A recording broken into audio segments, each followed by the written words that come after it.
আর ছাতনার ছবি এবারে আপনাদের দেখাবো, যেখানে অবৈধ বালিঘাটে চালানো হলো অভিযান। স্থানীয় মানুষের দীর্ঘদিনের অভিযোগ ছিল এবং সেই অভিযোগের পর বিধায়কের নেতৃত্বে সেখানে অভিযান চলল।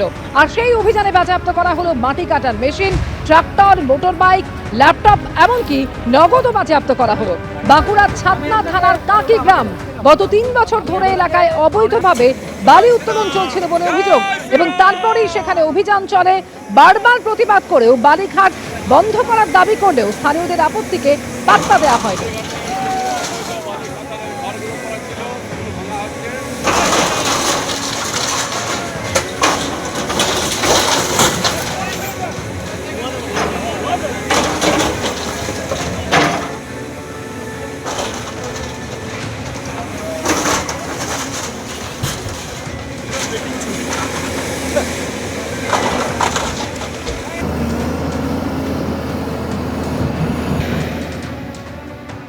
আর অন্যদিকে নিজেদের জমি দখলমুক্ত করতে বুলডোজার নামানো হলো আসানসোল রেল ডিভিশনের তরফ থেকে, এবং আসানসোল বরাকর এলাকায় চলল বুলডোজার, যেখানে প্রায় 30 বছর ধরে রেলের জমিতে বাড়ি বানিয়ে বাস করছেন প্রায় 200 পরিবার।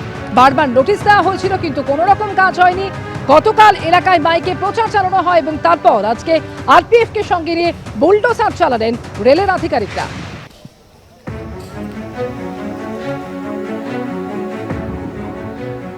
পরপর রেখেছি গড়িয়া, আসানসোলের বরাকর এবং ছাতনার ছবি।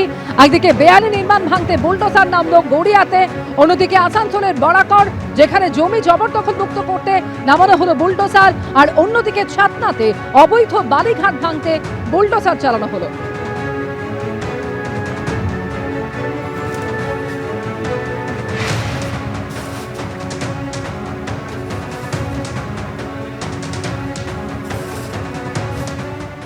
এতভাবে দুর্নীতি করেছে এই আগের সরকার, টিএমসি সরকার, যে মানে আমি জানি না আমরা কনস্ট্রাকটিভ কাজ কতটা সময় দিতে পারবো। আর এদের দুর্নীতিটা, যেটা আমাদের শাস্তি দেওয়া দরকার, যারা যারা দুর্নীতি করেছে, যারা যারা নিজেদের লোকদেরকে কাজ পাইয়ে দিয়েছে, কাজের কোয়ালিটিতে কম্প্রোমাইজ করেছে কমপ্লিটলি, এবং অফলাইন টেন্ডার হয়েছে কোটি কোটি টাকার, ই টেন্ডারই হয়নি।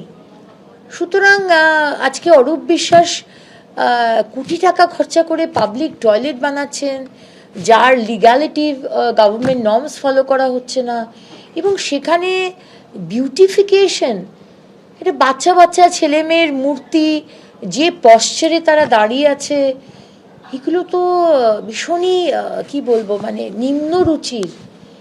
আমি জানি না এটাকে বিউটিফিকেশন বলে নাকি এটা পারভার্ট অ্যাক্টিভিটি বলে। এবিপি আনন্দ, এগিয়ে থাকে, এগিয়ে রাখে।